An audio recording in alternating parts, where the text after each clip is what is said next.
let's see what Sweetly has to say.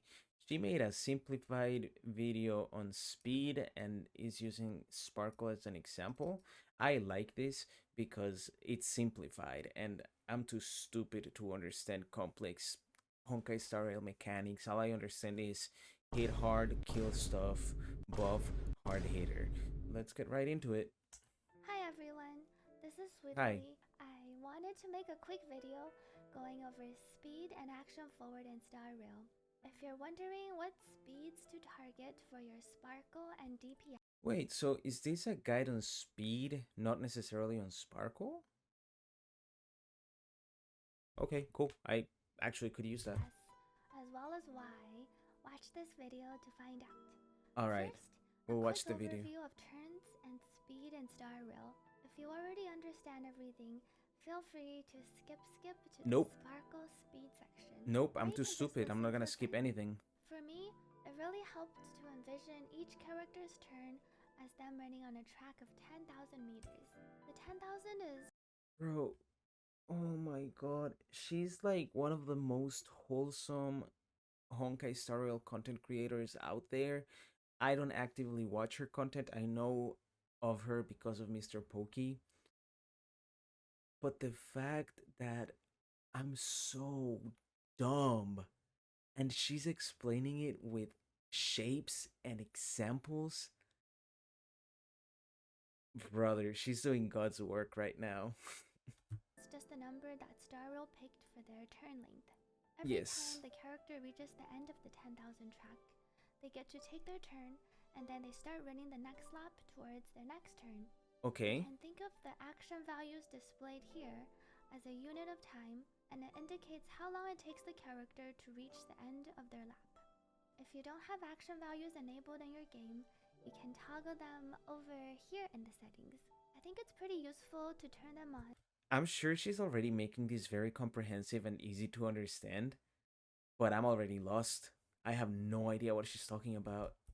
to see the values so you can gauge how far away your characters are from taking their next turn. The closer the number is to 0, the closer they are Okay. to their turn. Okay, thank you. Speed in That makes Star Rail sense. determines how fast your characters move, and you can directly convert Speed. speed into action value, with action value equals 10,000 over speed. For example, Is that the accurate math? Is that how it works? if Sparkle has 200 speed, then she'll take 50 action value for each turn. Similarly, if Dan Henayao has 100 speed, he will take 100 action value for each turn. So Sparkle can take 2 turns for every one of Danhen's turns in this scenario. For cycle-based content, you can think of the cycle counter as a coach, running alongside your allies and enemies on the battlefield. Whenever the coach finishes running their lap, the cycle count goes up by 1. Initially, the coach starts off slow to give everyone a little head start, and then they run at 66.67 speed. So it takes them 150. No, cuz hear me out. Why have I been reading stuff on speed and action values and all that for months and I never understood, but she's making it so simple.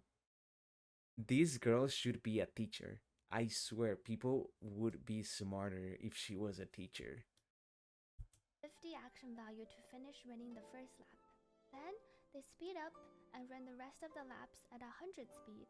So Okay. each cycle after only takes them 100 action value. Whenever the wave refreshes, Wait, what was that? cycle after only takes them 100 action value. Whenever the wave refreshes, everyone gets reset back to them 100 action laps at 100 speed. Oh, so the first cycle is longer. So each cycle after only takes them 100 action value. Whenever the wave refreshes, See, I told you guys I don't know how to read. It's right there on the screen. everyone gets reset back to the very beginning, so you'll get another 150 action value for the first cycle and 100 after. Most zero cycle clears for Memories of Chaos make use of this slow coach speed during the initial cycle to finish each wave right before the 150 action value. So when the wave refreshes, Say that again. I'm so sorry. Listen. I said I was stupid. Say that again. goes up by 1. Okay. Initially, the coach starts off slow to give everyone a little head start, and then they run at 66.67 speed. So it Okay, takes I them get it. 150 action value to finish winning the first lap. Gotcha. So people can move as many times as there is an opportunity to before the cycle, which is the coach, finishes their thing, which at first is 150 and then it's 100. So you can move more times on the first cycle, which is how people zero cycle, and now everything is making sense. Holy crap. Okay, Then they speed up and run the rest of the laps at 100 speed. gotcha. So each cycle after only takes them 100 action value. Whenever the wave refreshes, everyone gets reset back to the very beginning, so you'll So a character with 200 speed should be able to move twice per cycle without any artificial increase to their stuff. So no extra speed, no extra advance forward. Just naturally, they would be able to move twice. Okay, get another 150 action value for the okay, first cycle and 100 after. Most zero cycle clears for Memories of Chaos make use of this slow coach speed during the initial cycle to finish each wave right before the 150 action value. So when the okay. wave refreshes, it resets everyone back, and then you try and finish the second wave also before 150 action All right, that makes sense. value. So, how can we make our characters run faster or take more turns? In terms of speed buffs, normal speed buffs like Asta's 50 flat speed to all allies, or the Hackerspace 4-piece percent speed buff, affects each character I spaced out. Can you say that again? allies. In terms of speed buffs, normal speed buffs like Asta's 50 flat speed to all allies, 50 flat speed to all allies. Okay. or the Hackerspace 4-piece percent speed buff, The what? 50 flat speed to all allies, or the Hackerspace 4-piece percent speed buff,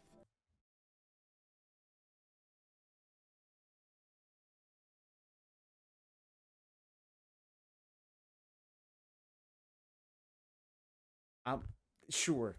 affects Okay. each character's speed starting from wherever they were during the lap when the buff was cast.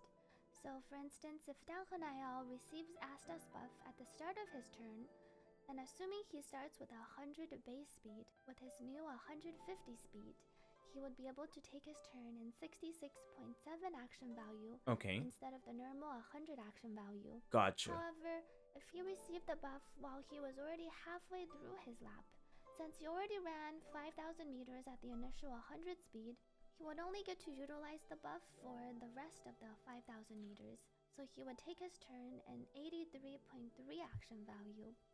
So basically, speed buffs are good at the beginning of the cycle, and advance forward are better for the rest of the cycle. So there's no point in doing a speed buff mid cycle unless you're gonna either be able to move twice or right before the cycle ends, so that on the next cycle, since you already have the speed buff, you move faster. This is one of the reasons you usually want to cast your speed buffs on the character you're trying to buff either during their turn or right after they take their turn so they Yeah. can get the most value. Speed buffs also benefit from the buff extension mechanic. For example, if you use Hanya's ultimate during Dan Hanayal's turn, her ultimate buff turn count will not decrease after his turn. This is because characters cannot benefit at all from speed buffs received during their turn, so any speed buffs received this way, along with any other bundled buffs, are always extended to last one turn longer. So where does Okay. Sparkle come in? Sparkle does not buff speed directly, but action forwards your characters by 50%. You can think of action forward in this game as a teleport for your characters, with the distance they teleport equal to the action forward percentage times 10,000. See, it's crazy. She's a genius. Honestly, she's such a good instructor because I understood this concept as soon as she was explaining speed. So when she was talking about how speed basically makes it so that you move faster within the cycle, it hit me. It's like, okay, so action forward means that you're literally just skipping whatever the action forward value is. which is the total track length. So I'm guessing if I'm at like 80 points when the thing is cast, it makes it so that there's only 40 left. Action forward is more useful the slower your DPS is. Wait, how did that Total work? track length She's at 67. equal to the action forward percentage times 10,000, which is the total track length. I didn't see Action forward it. is more useful the She's still at slower your 67 DPS though. is. For example, if you have a super fast DPS, assuming they're just a bit slower than Sparkle, then by the time Sparkle gets to go, then they're probably also 90% of the way to the end. Okay. So then Sparkle's 50% action forward would only effectively move them 10% of the distance forward. What this means is that when playing with Sparkle, your DPS usually does not want to be on speed boots, unless you have a really OP double crit speed boots. Since with Sparkle's 50% Oh, I've been playing this game wrong. action forward mechanic, as long as Sparkle is not 2 times as fast as your DPS, assuming she uses her skill on them every turn, your DPS's speed will pretty much be set to your Sparkle speed automatically. So if your Sparkle is 140 speed, it will be as if your DPS is also 140 speed. You can see the change in action value when you target your characters with her skill.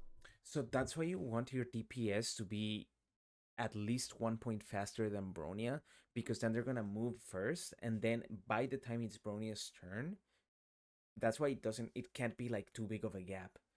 So that by the time it's Bronia's turn, they're at the beginning of the cycle and they get moved forward again. Okay, no, Sweetly, go subscribe to Sweetly. She is amazing. I am right now. I'm mind blown. I'm so glad I did go to sleep to do this because this is crazy. So now that we've established This is Sparkle crazy. speed equals DPS speed, does that mean Sparkle should be as fast as possible? No. Should you aim for 134, 156, 161? Should you use a relic with 20 crit damage? I don't know because I'm stupid. Or one with 4 speed but no crit damage? The short answer is that there is no correct answer, and you can probably just pick whichever one you like. It really does not matter as much as you think it does. Speed breakpoints are not magical numbers that will increase your damage automatically if you hit them. They are speeds that can help you squeeze in an extra. Hold up a minute. So I've been looking at, or I've been seeing a lot of tweets, a lot of people saying that Sparkle should be fast as fuck. And now you're gonna come here and tell me that as long as she's significantly faster than the DPS, it doesn't matter? Huh. Damn. Maybe I'll pull for her. Maybe I should pull for her. That's crazy. Turn, assuming it takes you a certain number of cycles to clear Memories of Chaos. Mm-hmm. For example, if it takes you 4 cycles to clear Memories of Chaos, then it makes no difference in the turn count if you have 128 speed or 145 speed on your DPS, since both speeds will let your character take 7 turns within those 4 cycles. If you really want to optimize, and you have a general idea of how many cycles you can clear Memories of Chaos in, here is a speed chart with some helpful breakpoints. This chart shows you how many turns your characters will take based on their speed during the first 3 cycles of Memories of Chaos. I'm so glad there's a chart because if it wasn't for the chart, I'd be so confused. So wait, is that the total amount of turns by the time of that cycle, or? Then those 4 cycles. Okay. If you really want to optimize, and you have a general idea of how many cycles you can clear Memories of Chaos in, here is a speed chart with some helpful breakpoints. This chart shows you how many turns your characters will take based on their speed during the first 3 cycles of Memories of Chaos. Oh, okay, so that's the total amount of turns. Okay. So if you find yourself usually clearing in 2 or 3 cycles, and the extra 4 speed can get you to those breakpoints for an extra turn, then you should use the 4 speed relic over the 20 crit damage relic. For pure fiction, since you just have a 3 cycle limit, you only really care about the 3 cycle breakpoints. For both of these, I put the exact speed required with an extra decimal point, since even though Star Rule does not display decimals on your speed. I'm too stupid for this. I literally don't know what she's talking about. Sparkle speeds. Speed breakpoints. I'm gonna wait. I'm gonna wait because maybe the whole Sparkle with Scylla part is Thinking. gonna They explain do my actually store them confusion. It's gonna internally and use clear my them for the confusion. actual calculations. One Okay. simple way to check your actual speed is by using enka.network, which is also a pretty helpful site to share character builds with friends.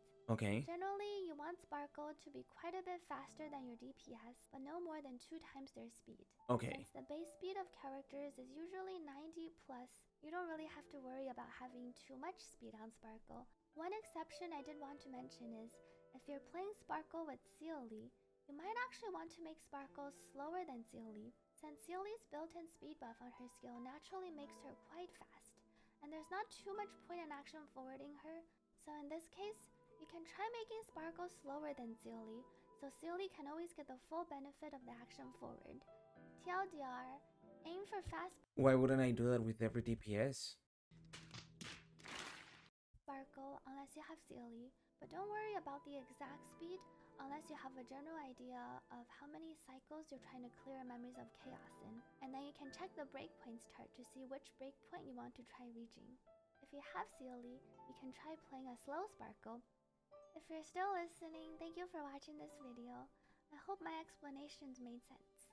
Like and These explanations make more sense than any other explanation on speed in Honkai Star Rail that I've ever seen in my life. What the was this?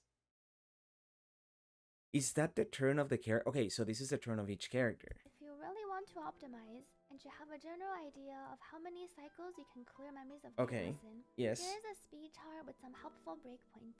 So, all right, let me think. This is just the speed chart, right? So if I have a character, let's use as an example Jing Liu. If my Jing Liu has 134 speed, she will move two times in on the first cycle, another time on the second cycle, two more times, and then two more times.